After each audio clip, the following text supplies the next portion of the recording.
Salam sejahtera, saya Salmin Saribun untuk berita Bonituri TV malam ini.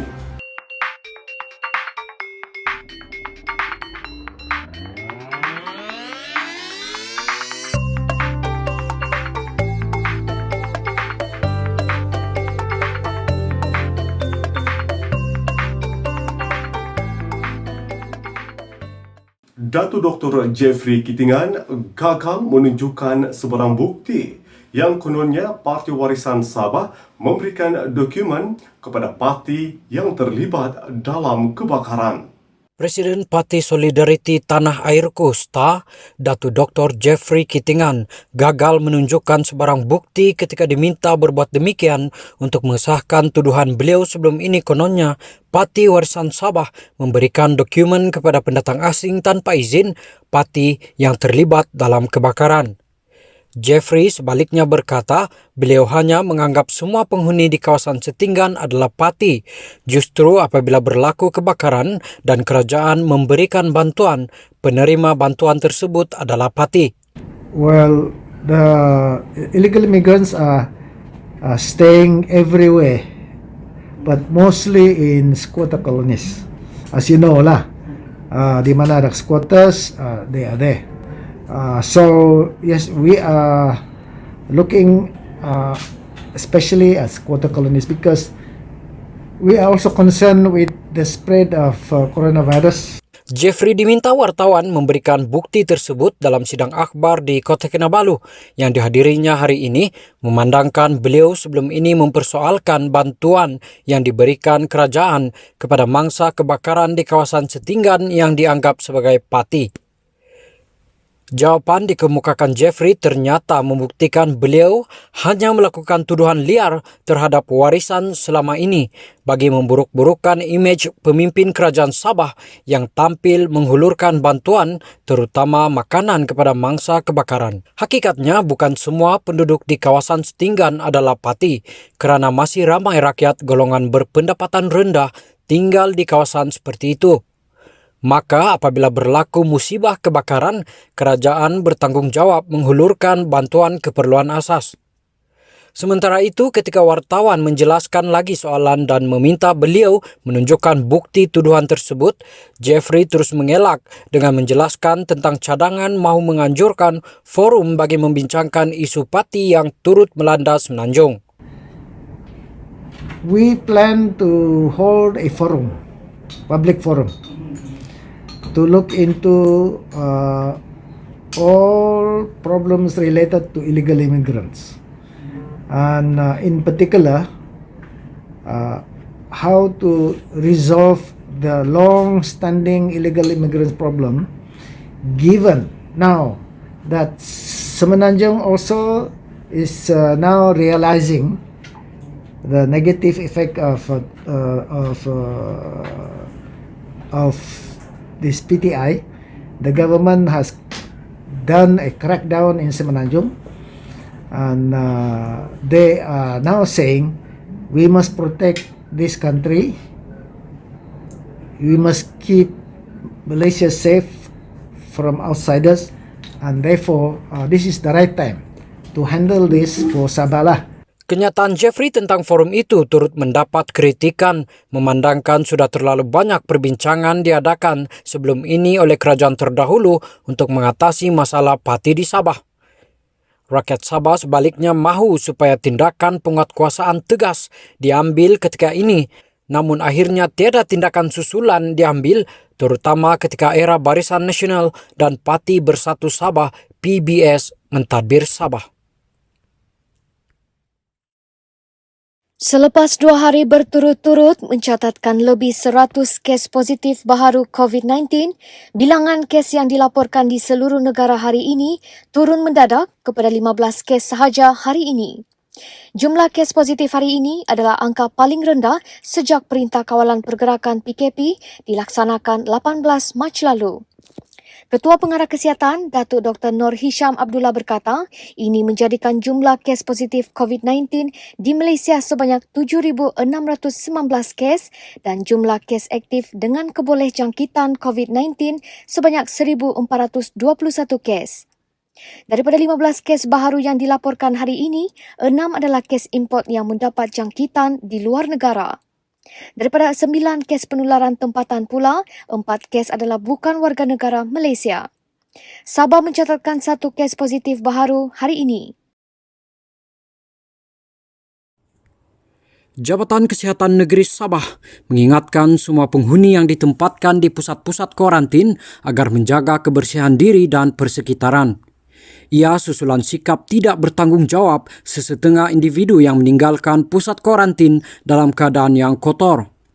Pengarah Kesihatan Sabah, Datuk Dr. Christina Rundi berkata pihaknya menerima aduan bahawa terdapat segelintir individu yang dikuarantin di pusat berkenaan menunjukkan sikap yang kurang menyenangkan dan tidak menjaga kebersihan.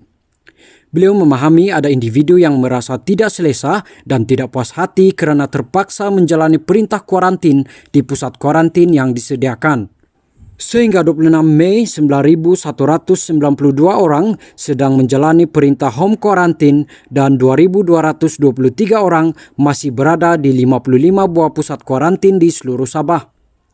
Datuk Dr. Christina berkata, aktiviti saringan warga emas akan diteruskan dalam komuniti bagi lokaliti yang dikenal pasti berisiko. Jabatan Kesihatan Negeri Sabah ingin mengingatkan orang ramai agar sentiasa memastikan ahli keluarga dilindungi terutama semasa musim perayaan ini. Dalam perkembangan berkaitan, Datuk Dr. Christina berkata, portal Sabah kini berdepan tindakan undang-undang sekiranya gagal memperbetulkan kenyataan berbaur fitnah yang merosakkan imej Jabatan Kesihatan Negeri Sabah, JKNS. Beliau merujuk kepada artikel yang disiarkan dalam portal berkenaan bertarikh 26 Mei yang bertajuk Yayasan Osimal milik bekas Ketua Hakim Monopoli Projek Rapid Test Kit RTK dari Singapura. Beliau berkata untuk makluman JKNS tidak pernah menerima rapid test kit daripada Yayasan Osimal. Gambar yang disiarkan adalah bekalan region untuk Makmal Kesihatan Awam Kota Kinabalu. Pihak JKNS berterima kasih kepada Yayasan Osimal kerana membantu mendapatkan region ketika Makmal Kesihatan Awam mengalami kekurangan bekalan region untuk memproses sampel yang banyak dari seluruh negeri Sabah.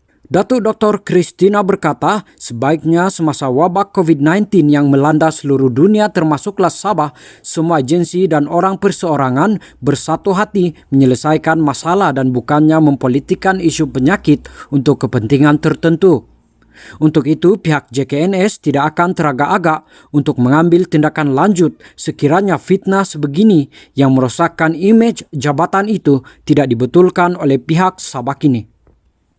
Presiden Parti Solidariti Tanah Airku STAR, Datuk Dr. Jeffrey Kitingan, seolah-olah tidak sedar bahawa kehadiran ribuan pendatang asing tanpa izin parti di Sabah bermula sejak zaman kerajaan terdahulu, iaitu semasa beliau masih di dalam Parti Bersatu Sabah PBS. Setiausaha Agung Parti Warisan Sabah, Datuk Loreto Padua Junior berkata, masalah parti itu bagaimanapun tidak pernah diselesaikan oleh Jeffrey dan kerajaan terdahulu sehingga berlarutan ke hari ini. Sehubungan itu katanya, Jeffrey cuba mempolitikkan isu parti apabila menuduh kerajaan Sabah ketika ini menjadi punca kedatangan golongan itu ke negeri ini bagi menutup kegagalannya. Loreto berkata, sejak warisan mengambil alih kerajaan, masalah parti adalah isu yang cuba diselesaikan melalui beberapa langkah termasuk operasi memburu dan menghantar pulang golongan berkenaan tanpa kompromi. Menurut Loreto, Jeffrey bukan sahaja pemimpin yang gagal, malah beliau tidak pernah memahami bagaimana masalah parti di Sabah boleh berlaku. Akibat kegagalan pemimpin seperti Jeffrey, masalah parti kini semakin kompleks apabila golongan itu beranak pinak di Sabah dan tidak diterima oleh Filipina sebagai rakyat sendiri menyebabkan mereka menjadi rakyat tanpa negara. Loreto turut mencabar Jeffrey menyatakan bukti tentang tuduhannya kononnya pemimpin warisan memberikan kad pengenalan kepada mangsa kebakaran. Ini kerana kuasa untuk memberikan kewarganegaraan terletak pada Putrajaya dan bukan kerajaan negeri, dan Jeffrey seharusnya tahu perkara ini. Batalion 20 Pasukan Gerakan AM PGA Beluran melakukan penerbangan Ihsan untuk menghantar pulang seorang anggota yang mengalami serangan angin amar pada usia muda ke kampung halaman di Sungai Petani, Kedah. Anggota itu Lance Corporal Muhammad Syazwan Othman, 28, disahkan lumpuh di sebelah kanan badan oleh doktor pakar di Hospital Duchess of Kent, Sandakan. Dia dihantar menggunakan pesawat King Air Polis Diraja Malaysia menerusi lapangan terbang Sandakan ke lapangan terbang Alor Setar, Kedah 9 pagi tadi.